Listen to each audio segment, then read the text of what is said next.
So after It's About Time, we are talking in terms of chronology about 1969. We're talking about 19, no, earlier. Earlier. Well, after, I guess we're going to start after It's About Time. Well, that was only on a year because that's when I reversed it. It just lasted out the year because that's when I learned the big lesson that once people tune you out, you can't come back in another form. They're not going to. Why would they know that unless you spend $5 million on an advertising campaign? They wouldn't know that they now, the cave people are in the present. So that was 1960 something, 66, 65, something like that. And then I read something. Usually, I think this is true, writers don't know where their ideas come from. You know, they assimilate them someplace. They've been thinking about them. The Brady Bunch, I know exactly where it came from. It came from an item in the L.A. Times. It was this big, just 5 lines long, or so, maybe 4, maybe 6. And all it said was that year, I believe it was 1965,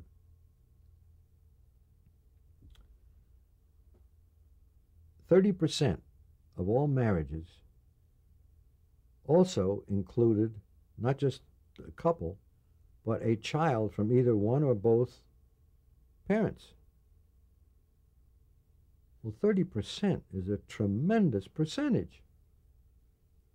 It's not just a mother, father, and 2 kids like Leave It to Beaver.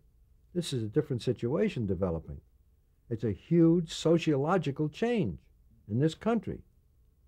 Maybe other countries, but this is where I live. Which meant that a third of the people on your block, maybe, have had this happen. That's a tremendous. Now, what it meant to me as a writer-producer is stories. Now you have a wealth of new stories. It's not just one kid jealous of the other kid. Here are siblings who are not even siblings. Maybe they're anti-siblings. You have opened a Pandora's box, a wonderful Pandora's box. That's a bad box to open. This is a good box to open because all new kinds of stories come out of that box. You have parents who have to show their new siblings that they love them just as much as their own. You have to have the kids show that their love for their father or mother is the equal, at least, of their own. It's a very interesting situation. And while I was mulling this over, my own daughter came back she was in junior high at the time, and she told me the following problem. There was a play in school. It was in the valley here, and the junior high where she was attending, she was in the play, and that was no problem to us. But she said there's a boy in the play. Oh, I should say, it's a small auditorium, unable to seat mother and father of each of the kids, because if you know anything about kids in school and plays, they try to give as many parts as they can to get the parents in and get the kids interested in the play. So they could have 40 kids in a play. And so there was not enough room, they decided, for both parents to be invited to the showing, this play.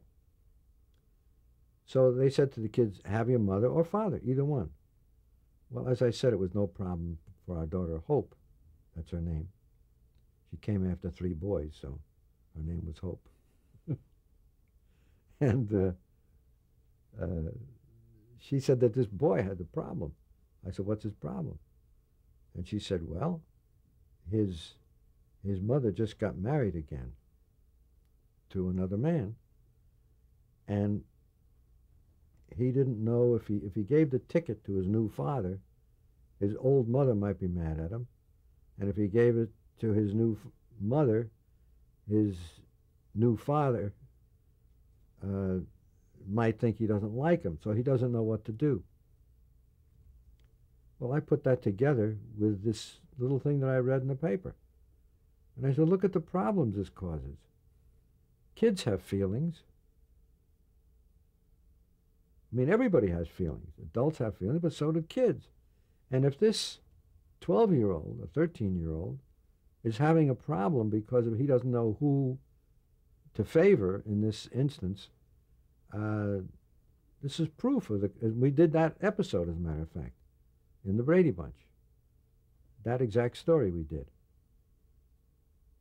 But that's how that show came into being, because I read an article, and it was verified by what my own daughter said. So how did you present this concept to the network?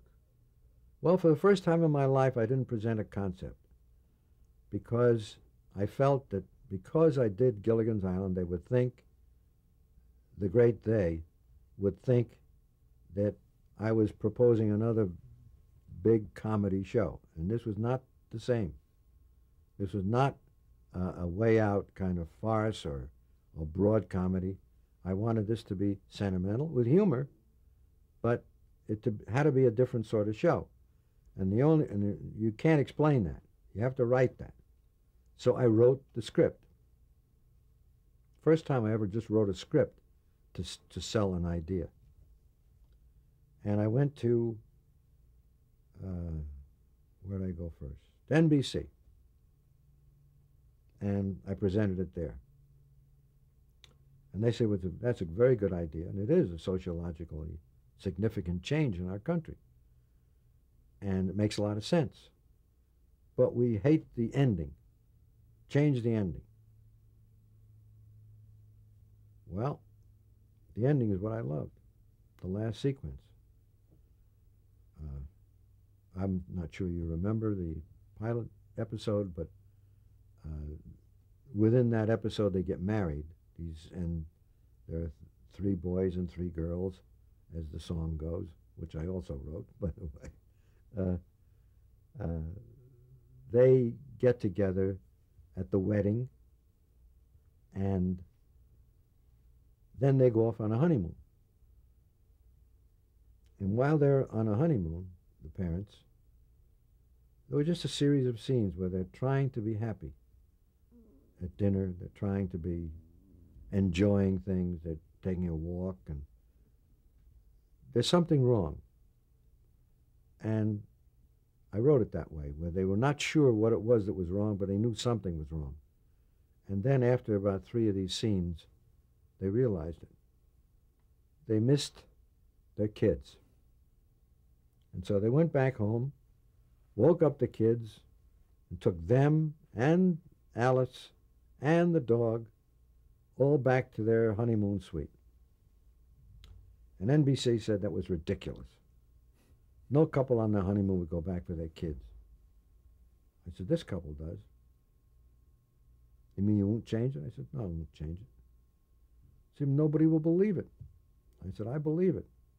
And I want people who are watching to have respect for these parents who, in spite of their love for each other, want to include their children in that love. And they said, well, we can't buy it unless you change the ending. I said, okay. So I went to ABC. And I presented the script there. And they said, we love it. Now, that was the first year of the 2-hour show. Barry Diller had just invented the 2-hour TV special. Except it was an hour and a half when he first invented it. So they said, this is a very good script, make it longer. Make it an hour and a half and we'll buy it. I said, I can't make it an hour and a half without adding story. They said, no, the story is fine. The way they get married, and that's fine. They go off on a honeymoon, we accept everything. I said, well, I just can't, I'll make it duller if I make it longer. I can't make the scenes longer. It'd be dull.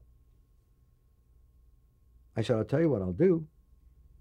Is let me add to the front how they meet in a market or someplace, and there's a courtship where there are problems because each one has 3 kids, and so I can build up to this half hour, which would be the last half hour of the hour-and-a-half show. They said, you don't understand. We love the script the way it is, starting with the wedding. Just make the scenes longer. I said, it will be dull. You just can't make scenes longer than they should be. And they said, well, we'll buy it. We'll buy the series if you just make this an hour-and-a-half show. I said, I guarantee you that once you see this hour-and-a-half dull show, you won't buy it as a series. You won't want to buy it. I wouldn't want to buy it. So I left there. Went to CBS. CBS said, we love it. Now, all three networks loved it. That's the funny part about this. And CBS had a different problem. They said, we like to do the 7th or 8th slice. We don't like to do pilots, where you have to tell the story from the beginning. Give us episode 7, and we'll buy it. I said, I think you need episode 1 to show the audience how this family got together. It's like I was furious on Gilligan's Island when they wouldn't show the pilot first. They didn't show the pilot first. Really? No, they didn't. They showed the second episode first. I finally put the pilot on as a flashback on Christmas because they wouldn't let me do the pilot first. Huh. People have funny ideas about the 7th slice or the 8th slice. I think certain shows you can do that with. I don't know how Friends started. They did a premise pilot on Friends. They did how they all met and so forth? They did the episode where, not to get into this in too much depth and detail, but where Rachel ran out on the guy she was supposed to marry and then moves into Monica's So it was apartment. explained? Yeah, they did a premise pilot. Well, now, networks, as you say, oftentimes will say they don't want to do the premise pilot. No. And then they'll say, but how did all these people get here? Yeah, I think people wonder. I mean, what are these two different sets of parents? I mean, two different sets of kids, and how did that happen? I said, I think you need a... No, we don't want it. You give us a 7th episode, or a 6th, or 8th, doesn't matter. I said, I can't do that. So now I have 3 networks who love the show, and nobody wants to do it my way. There's a song like that, isn't it? My way. Anyway, forgive thee. Anyway, I was determined not to change it. Sometimes, here's a wonderful thing that happens. Almost every year, half the executives are fired. So, the next year I went back to the same 3 networks and talked to 3 different people. Gives you another chance. I'm sure they don't like it that way, but that's very good. It was very good for me. Except they had the same bumped into the same thing. It's a pattern of behavior at different networks. Went back the 3rd year. The middle of the 3rd year, a movie came out called Yours, Mine, and Ours with Lucille Ball and Henry Fonda, where they each have 6 kids and get married. And it was called Yours, Mine, and Ours. Well, in effect, that movie was what I had suggested to ABC, that it shows the courtship, which they did in that movie, and it was exactly what I had told ABC.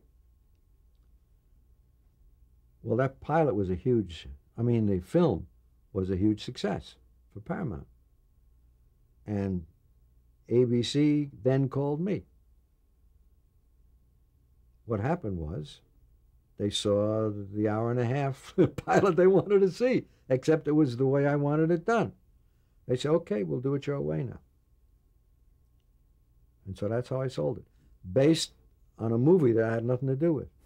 Now, is this still Barry Diller at ABC? Yes. Yeah. He and a fellow who has something to do with Disney now, named Mike Eisner.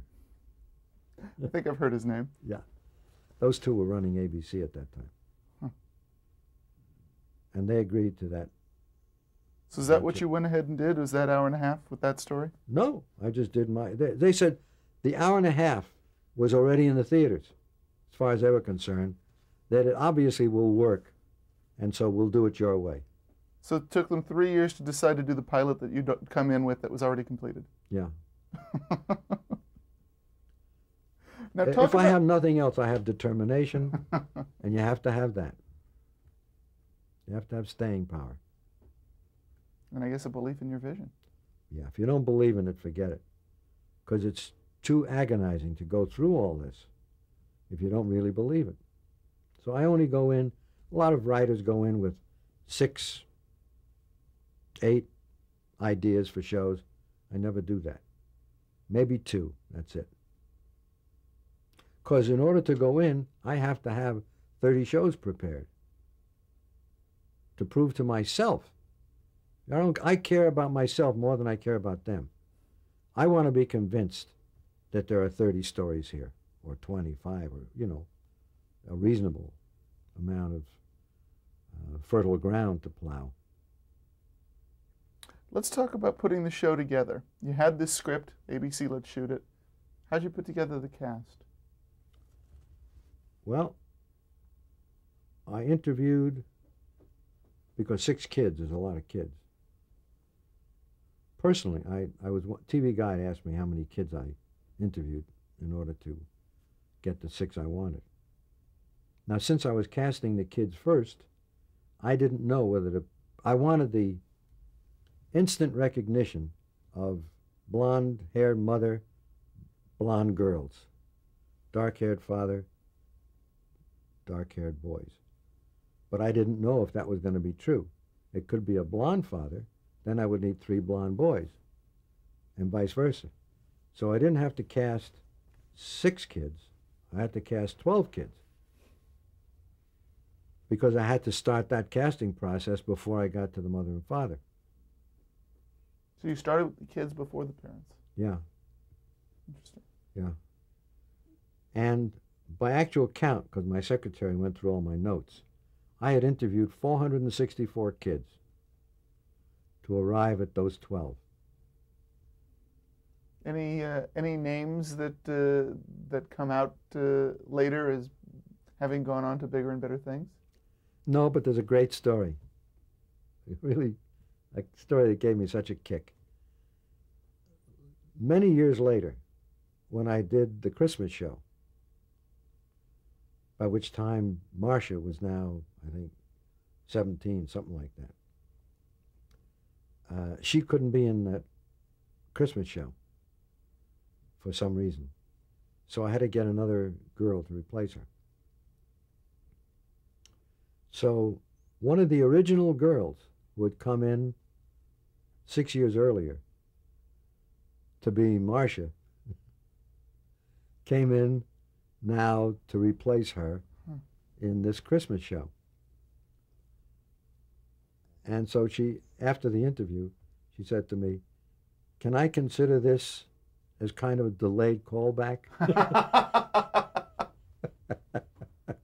That's one of the funniest things anybody ever said to me.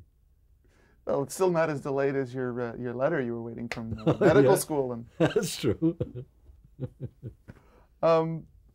So you had the kids set. You had your 12 kids. Right. How did you arrive then at Florence Henderson and Robert Reed? Well, you know, when you unravel these things, it is interesting, I guess.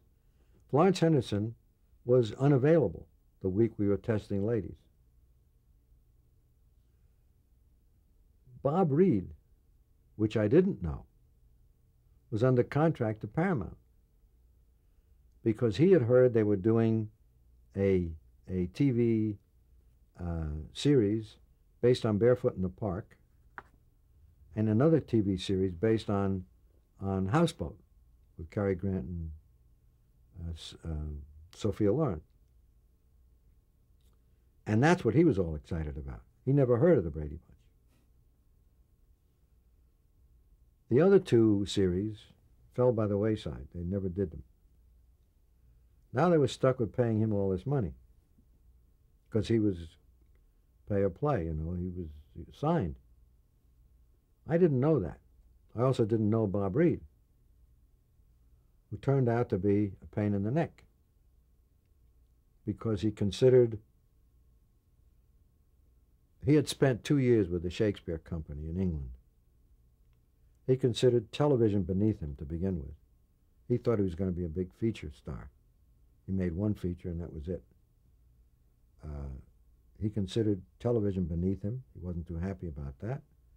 And he was fairly young at that time, and to be the father of 6 kids was the last thing he wanted in the whole world. So he and I never got along at all, because he hated me because I represent authority, Paramount. Even though I wasn't part of Paramount, I was his boss, so to speak, which I was, really. And so we were at loggerheads all the time. His one passion was accuracy in a script. He never had a problem with the humor, never had a problem with the drama, of which there was considerable in the Brady Bunch. Accuracy was his stamped on his forehead. If a writer got the population of Poughkeepsie wrong in the script, he'd walk off the set, not tell you why. Because he looked everything up in his Encyclopedia Britannica or someplace. That was his favorite. One day I come down the set. He had walked off the set. He's in his dressing room. Why is he in his dressing room? He doesn't tell anybody. I mean, it could be lit. Actors could be blocked and directors, everybody's ready. He's in his dressing room.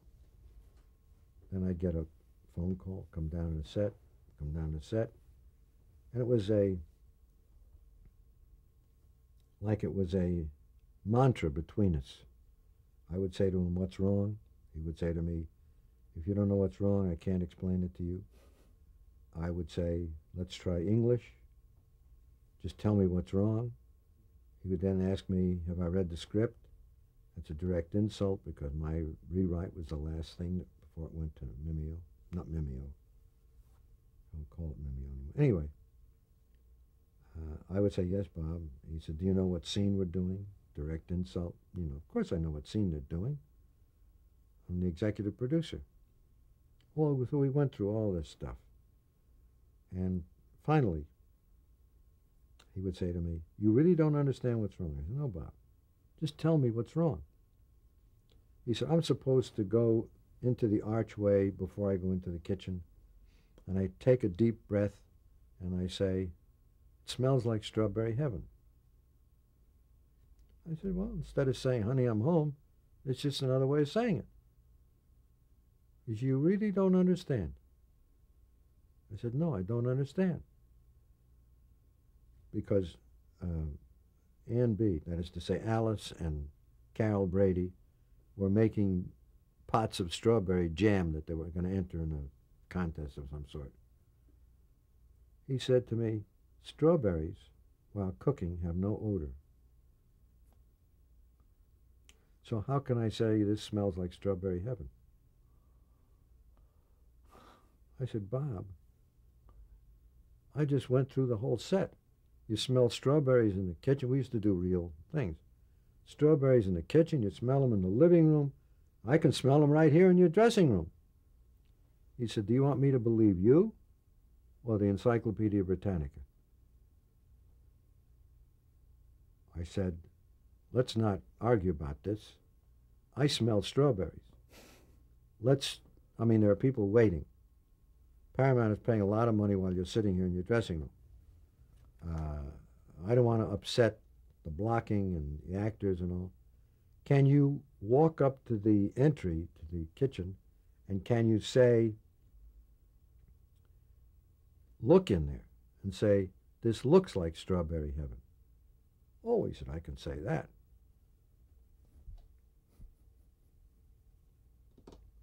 I said, "Well, let's do it that way then." So I told the director, and he said, "No problem," because I didn't have to change any blocking, and waste a lot of time. But those are the kind of things. One time he was supposed to open the refrigerator and a dozen eggs were supposed to drop out and fall on the floor and break. We very seldom gave him anything physical to do for several reasons. But anyway, he's supposed to slip on the broken eggs and fall. He said it's a well-known fact in the encyclopedia. Look it up in the Encyclopedia Britannica. Broken eggs are not slippery. They are sticky, so you would stick. Your shoes would stick. They would not slip. I said, well, meanwhile, the director is saying, let's get a shot of this so I can at least, let's block it. And so open the door and let's just do it. And so he opened the door, and it was rigged, so the eggs fell out. And while we're talking, he steps on the eggs and slides and falls right on his butt. And he looks up at me, and he said, that doesn't prove a thing.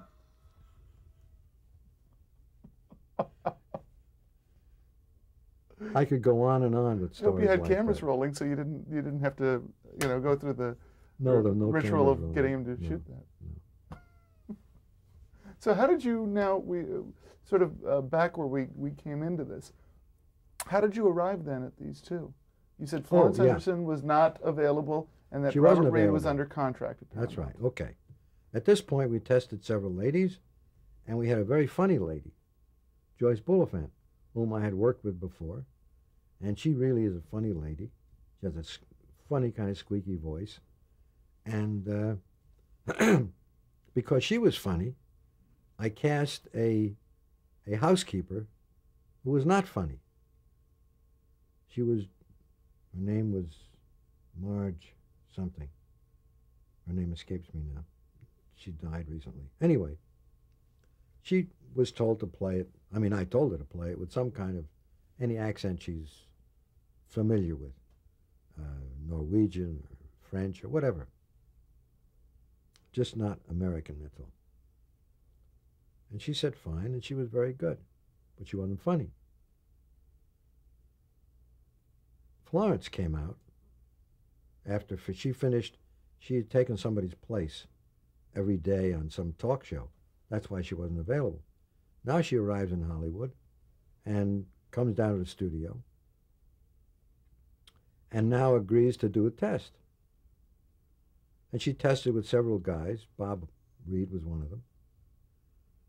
And she and he were very good together.